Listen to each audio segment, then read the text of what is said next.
कक्षा 8 विषय विज्ञान और चैप्टर भी 8 कोशिका संरचना और कार्य। इसका आधा भाग अपने पिछले वीडियो में कर चुके हैं, आगे का भाग करेंगे। देखो, कोशिका का साइज।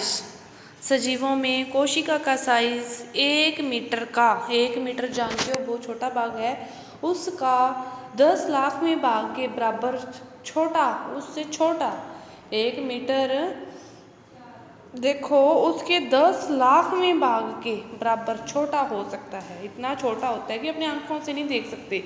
मुर्गी का अंडा एकल कोशिका है, उसको देख सकते हैं, बस उसका आकार बड़ा है, अपवाद है, वैसे अपने कोशिका का साइज नहीं देख सकते।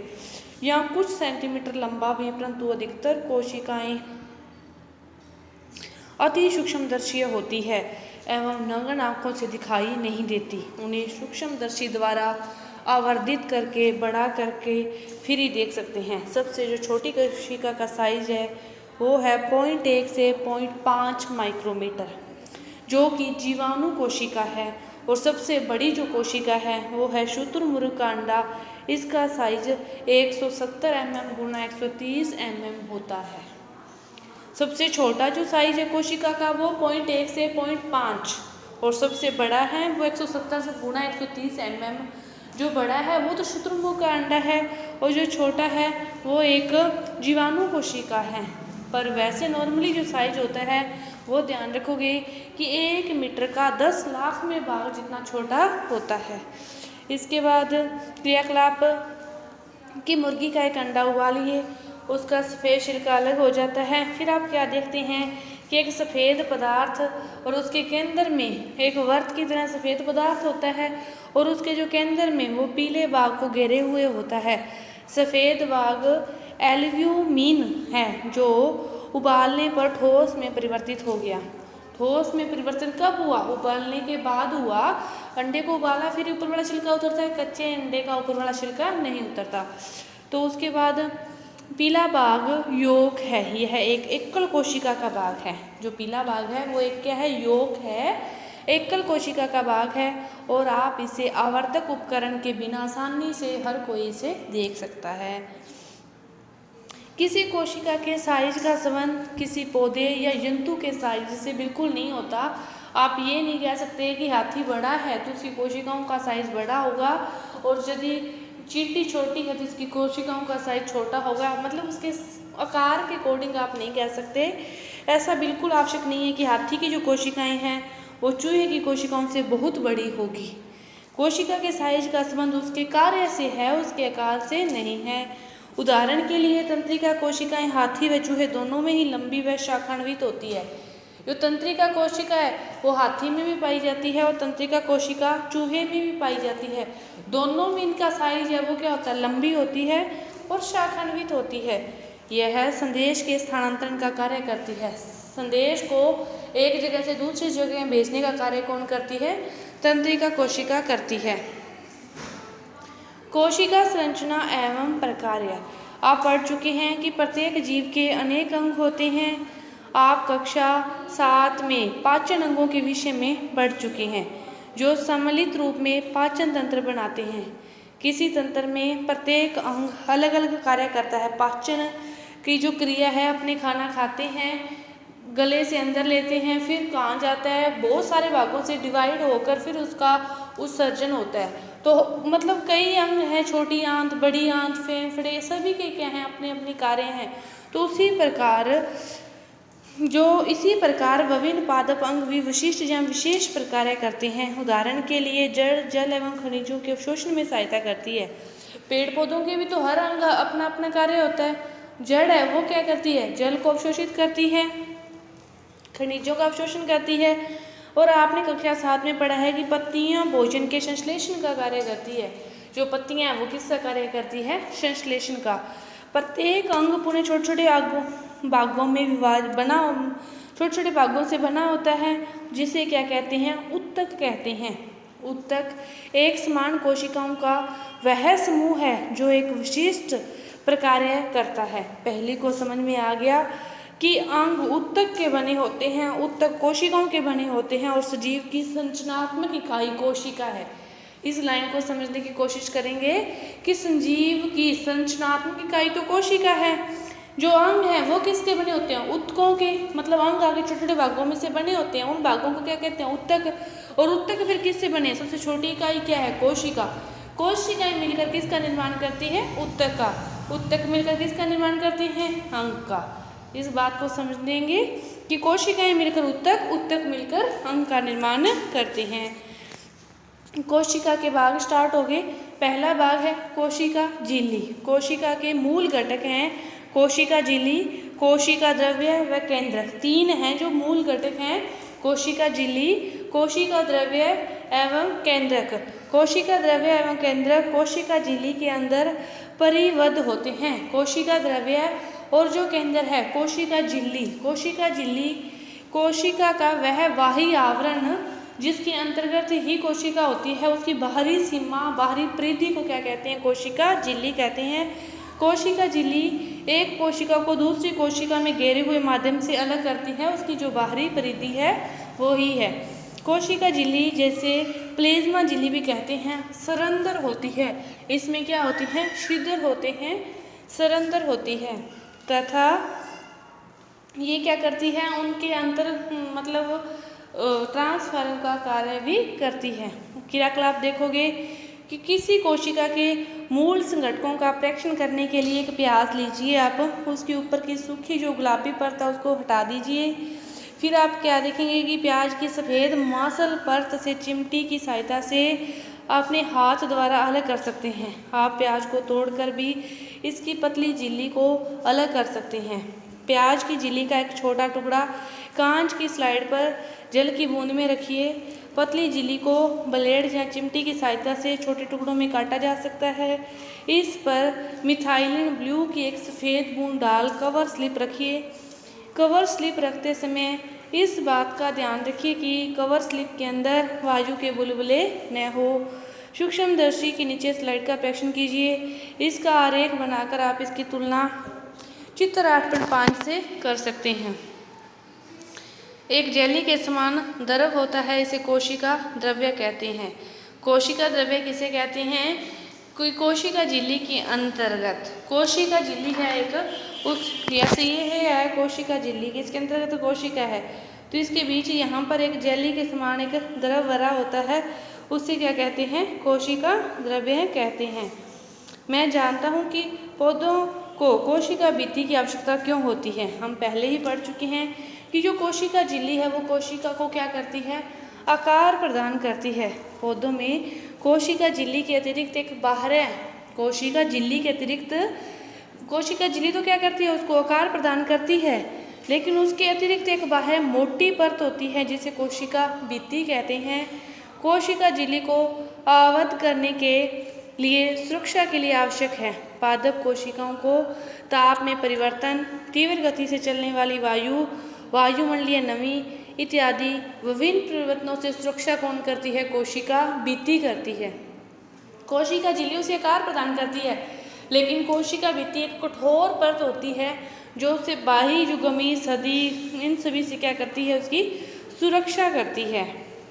इसके बाद देखो, टहली ने भुजों से कहा कि क्या वह जंतु कोशिका विपरीक्षण कर सकते हैं। तो इसके लिए एक पहले क्रियाकलाप है, वो क्रियाकलाप तो आपने पीछे कर ही लिया। कोशिका द्रव्य, यह एक ऐसा जलीय पदार्थ है जो कोशिका झिल्ली व केंद्र के बीच पाया जाता है। अभी मैंने बताया कि कोशिका झिल्ली और केंद्र के बीच में यहाँ पे ये पदार्थ पाया जाता है, ठीक है। इसके बाद माइटोकॉन्ड्रिया, गोल्जिकाए, राइबोसोम इत्यादि आप इनके बारे में पढ़ेंगे। केंद्रक, सजीव कोशिका का वह एक महत्वपूर्ण संघटक है। केंद्रक तीन चीजें बताई थी, एक कोशिका झिल्ली, दूसरा कोशिका द्रव्य, अब तीसरे नंबर पर क्या आ गया, केंद्रक। कि सजीव कोशिका का वह एक महत्वपूर्ण संघटक है। सामान्यतः ये क्या होता है, गोलाकार होता है, सामान्यतः यह है गोलाकार होता है तथा कोशिकाओं के मध्य भाग में स्थित होता है। कि ये कोई कोशिका है, इसके बिल्कुल मध्य भाग में ये स्थित होता है। इसे सरलतापूर्वक अविरंजित करके सूक्ष्मदर्शी के नीचे आसानी से देखा जा सकता है। केंद्रक कोशिका द्रव्य से एक झिल्ली द्वारा अलग रहता है जिसे केंद्रक झिल्ली कहते हैं। इस केंद्रक के चारों तरफ भी क्या होती है, एक झिल्ली होती है जिसे क्या कहते हैं, केंद्रक झिल्ली कहते हैं। यह झिल्ली भी सरंध्र होती है। सरंध्र का अर्थ होता है कि बाहर की जो द्रव्य की चीज़ें हैं इसके अंदर और इसके अंदर की चीज़ें इससे बाहर जा सकती हैं। उच्च आवर्धन क्षमता वाले सूक्ष्मदर्शी द्वारा देखने पर हमें केंद्रक में एक छोटी सघन संरचना दिखाई देती है। इसे क्या कहते हैं, केंद्रिका या न्यूक्लियोस कहते हैं। इसके अतिरिक्त केंद्र में धागे के समान संरचनाएं भी होती है जो क्रोमोसोम या गुणसूत्र कहलाते हैं। यह जीन के धारक हैं तथा अनुवांशिक गुणों या लक्षणों को जनक से अगली पीढ़ी में स्थानांतरित करते हैं। गुणसूत्र कोशिका विभाजन के समय ही दिखाई देते हैं। जीन संजीव में अनुवांशिकी की इकाई है। यह जनक से संतति को अनुवांशिक लक्षण के स्थानांतरण का नियंत्रण करते हैं कि एक पीढ़ी के जो गुण हैं, लक्षण हैं, दूसरी पीढ़ी में स्थानांतरण करने वाली इकाई क्या है, जीन है। इसका अर्थ है कि आपके माता पिता के जो कुछ लक्षण आपको प्राप्त हुए हैं, यदि आपके पिताजी की आंख भूरी है तो संभव है कि आपकी आंख भी भूरी है। यदि आपके पिताजी के घुंघराले बाल है तो हो सकता है कि आपके भी घुंघराले बाल हो। तो जीन यही कार्य करता है कि एक पीढ़ी के लक्षणों को दूसरी पीढ़ी में स्थानांतरित करने का जो कार्य करता है वो जीन गुणसूत्रों के द्वारा ही होता है। ज़्यादा गुण नहीं तो कुछ 5-10% गुण तो एक पीढ़ी के दूसरी पीढ़ी में स्थानांतरित होते हैं। वंशानुगत या अनुवांशिक गुणों के अतिरिक्त केंद्रक कोशिका के क्रियाकलापों का भी नियंत्रण करता है। सजीव कोशिका के समग्र संगठन को जीव द्रव्य प्रोटोप्लाज्म के नाम से जाना जाता है। सजीव कोशिका के समग्र सारे ही संगठन को, इसमें कोशिका द्रव्य, केंद्रिका द्रव्य दोनों सम्मिलित होते हैं। जीव द्रव्य कोशिका का जीवित पदार्थ है। पहली जानना चाहती है कि क्या पौधों, जंतु और जीवाणु की कोशिका में केंद्र की संरचना एक समान होती है? तो नहीं। जीवाणु कोशिका का केंद्र बहु कोशिकीय जीवों के केंद्र के समान सुसंगठित नहीं होता। सुसंगठित का अर्थ है कि पूरी तरह एक ही आकार में ऐसे नहीं होता। इसमें केंद्रक झिल्ली अनुपस्थित होती है। जीवाणु कोशिका में केंद्रक झिल्ली अनुपस्थित होती है, उपस्थित नहीं होती। इसको ध्यान से समझेंगे, लास्ट वाली सारणी में ऐसा आएगा कि इसी मैटर में से आपको वो सारणी खुद भरनी है कि जो केंद्रक झिल्ली है वो क्या है, अनुपस्थित होती है। ऐसी कोशिकाएं जिसमें केंद्रक पदार्थ केंद्रक झिल्ली के बिना होता है उसे प्रोकैरियोटिक कोशिका कहलाती है। ऐसी कोशिकाएं जिनमें केंद्रक पदार्थ केंद्रक झिल्ली के बिना होता है उन्हें प्रोकैरियोटिक कोशिकाएं कहते हैं और इस प्रकार की कोशिकाओं वाले जीव प्रोकैरियोट्स कहलाते हैं। जीवाणु और नीले हरे शैवाल इसके उदाहरण हैं। प्याज की झिल्ली, गाल की कोशिकाएं में झिल्ली युक्त सुसंगठित केंद्रक पाया जाता है और वे क्या कहलाती है, यूकैरियोटिक कोशिकाएं कहलाती हैं। जिनमें केंद्र पदार्थ केंद्र झिल्ली के बिना है वो क्या है, प्रोकैरियोटिक, और जिनमें झिल्ली पाई जाती है वो क्या है, यूकैरियोटिक। बहुत ही सिंपल बात है, आसानी से समझ जाओगे आप। इसके बाद प्याज की झिल्ली की कोशिकाओं का परीक्षण करते समय क्या आपने कोशिका द्रव्य के बीच खाली या दिखने वाली संरचनाओं का ध्यान दिया है? खाली दिखने वाली संरचनाओं का ध्यान, उन्हें क्या कहते हैं, रिक्तिका कहते हैं। यह मात्र एक एवं बड़ी हो सकती है। यह कितनी, मात्र एक, लेकिन बड़ी हो सकती है, जैसे कि प्याज की कोशिका में दिखाई देती है। गाल कोशिकाओं में अनेक छोटी छोटी होती है। प्याज में कितनी होती है, एक। गाल कोशिकाओं में अनेक छोटी छोटी होती है। बड़ी रिक्तिकाएँ आमतौर पर पौधों की कोशिकाओं में पाई जाती है। जंतु कोशिकाओं में ये रिक्तियाँ क्या होती है, बहुत छोटी होती है। ट्रांसडेस्केसिया पत्ती की कोशिकाओं में आपने अनेक छोटी रंगीन संरचनाएं देखी होगी। वे पत्ती की कोशिकाओं के कोशिका द्रव्य में छित्री रहती है। इन्हें प्लेस्टिड कहते हैं। यह विभिन्न रंगों के होते हैं और इनमें से कुछ में हरा रंजक होता है तो इसे क्या कहते हैं, क्लोरोफिल कहते हैं। हरे रंग के प्लेसिस्ट को क्लोरोप्लास्ट या हरित लवक कहते हैं। वे पत्तियों को हरा रंग प्रदान करते हैं। हरा रंग किसके कारण होता है? क्लोरोफिल के कारण होता है। आपको याद होगा कि पत्तियों के क्लोरोप्लास्ट में उपस्थित क्लोरोफिल प्रकाश संश्लेषण के लिए भी आवश्यक है। पादप व जंतु कोशिका की तुलना करनी है, तो अभी आपको जो पीछे पढ़ाया गया है उसी के आधार पर करनी है। तो ये आपको पादप कोशिका और जंतु कोशिका का चित्र है। किस में केंद्रक बीच में पाया जाता है, किस में साइड में पाया जाता है, किस में रिक्तिका पाई जाती है, केंद्रक झिल्ली, केंद्रक कोशिका द्रव्य, ये सारी चीज़ें हैं। तो किस में उपस्थित है? केंद्रक दोनों में है, केंद्रक झिल्ली दोनों में है, कोशिका द्रव्य दोनों में है, रिक्तिकाएँ भी हैं। किसी में है, किसी में नहीं है। रिक्तिकाएँ किसी में बड़ी होती है, किसी में छोटी, लेकिन होती तो है। उपस्थित अनुपस्थित के आधार पर आप टिक करोगे। आपका लेसन पूरा हुआ। धन्यवाद।